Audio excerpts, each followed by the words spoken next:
I got a text message from you. Hello. Welcome to the channel.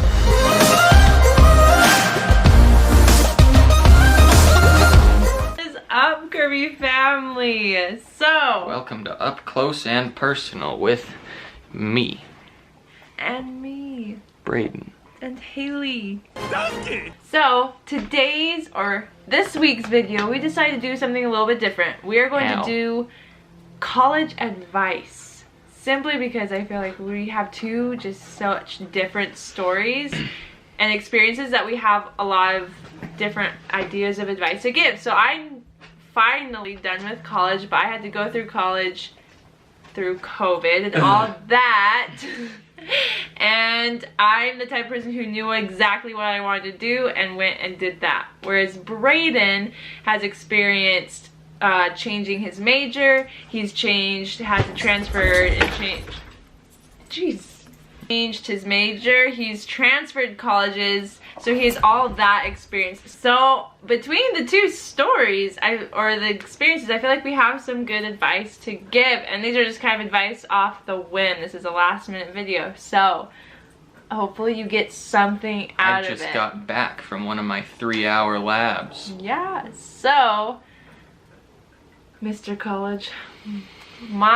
So we'll start just with the first one that comes to our head. So the first one that comes to my head, number one rule I feel that everyone should go into college thinking this is, don't go to college just for the education.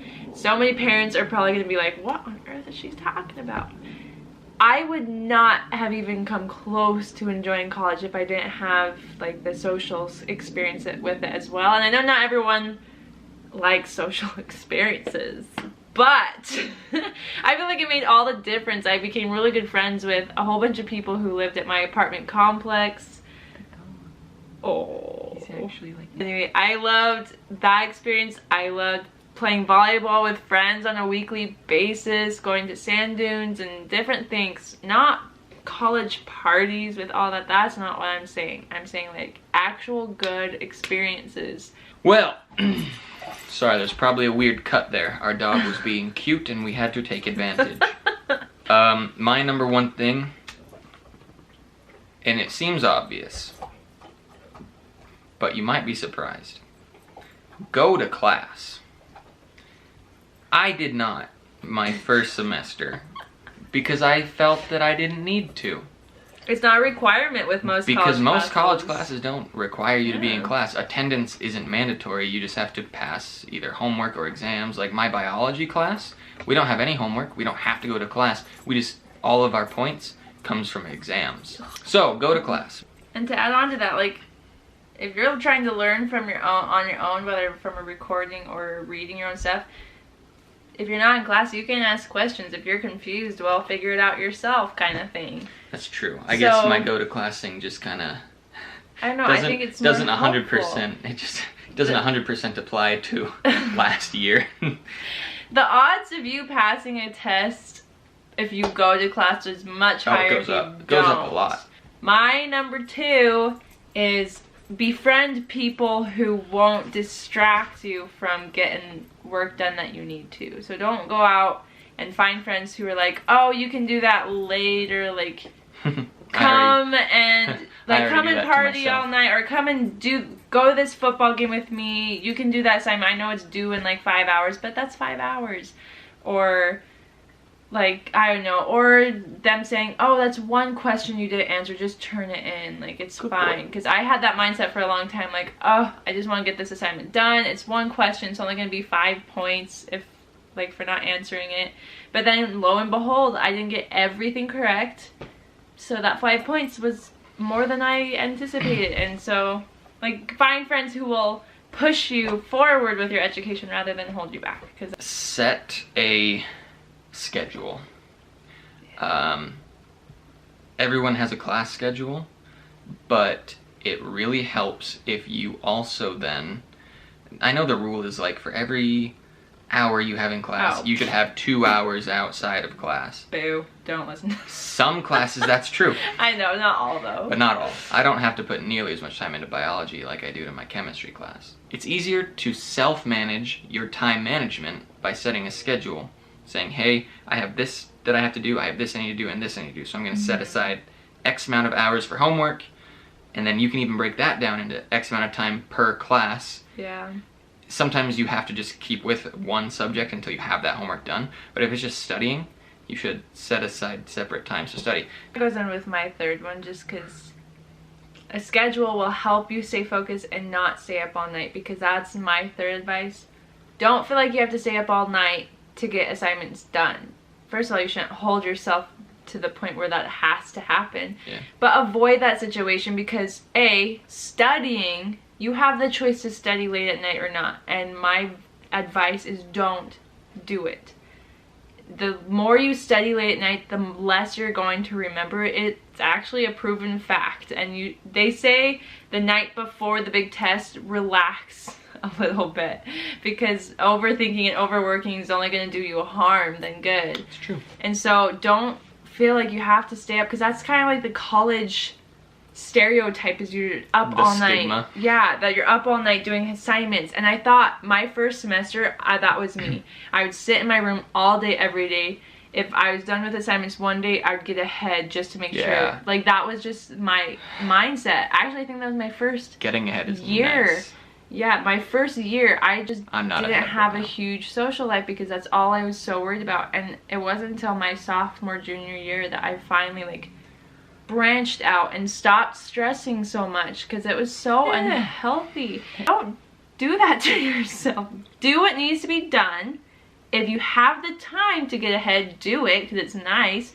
But don't stay up all night, and don't lock yourself away every day, all day, just to get assignments done. Like, that's not healthy, and it's not going to help you really in the long run. Keep in shape. Even if it's not like, I mean, you don't have to be like a super buff, healthy person. Like, you don't have to be a fitness person either. But what I'm saying is, do things that include physical activity. Like, even if it's just like going for a quick little run around the block a few times a week. Physically, if you're maintaining yourself physically, it's also just easier then to help yourself stay fit mentally. I'm struggling right now because I just spent all day in class. This is what happens. Yeah. Just kidding. No. Like, your brain uses up well over 50% of your daily caloric intake. I didn't know. Yeah, your brain uses a lot of energy. Wild. And it needs a lot of blood flow. So if you're keeping your heart healthy by running and keeping an eye on your diet a little bit, you're going to get more blood flow. I'm not saying you're going to be smarter because you run, but I am saying that you might have a better cognitive process if you start acting a little bit more healthy. You're also just going to feel better. And when you feel better, then it's easier to focus. At least that's what I find. The one I have real quick. Oh, come on, you said 3 each. I know, but I'm going to do this last one just because I just thought of it. And I truly feel like I would not have survived college as well as I did without this. Make at least one friend in every single class you're in and exchange phone numbers. It will save your freaking bacon.